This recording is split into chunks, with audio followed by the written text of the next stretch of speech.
જુઓ, જ્યારે તમે ભક્તિ માર્ગમાં આવશો, પરમાત્મા અંદર છે, મને પરમાત્મા મળી ગયા, પરમાત્માનું જ્ઞાન તમારી અંદર પ્રકટ થઈ જશે, બ્રહ્મ જ્ઞાન, તત્વજ્ઞાન, આત્મજ્ઞાન પ્રકટ થઈ જશે ને, એટલે આ જગત તમારો વિરોધ કરશે જ, તમને મેણા મારશે જ.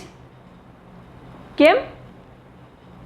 કેમ કે એ આખું જગત માયાવી છે અને તમે માયાના ટોળામાંથી બહાર નીકળી ગયા. માટે આ સંસારનો નિયમ છે કે આંબા ઉપર કોઈ એક છોકરો ચડે કેરી લેવા માટે તો બધા એના પગ ખેંચે, ઉતર નીચે, ઉતર નીચે, ઉતર નીચે.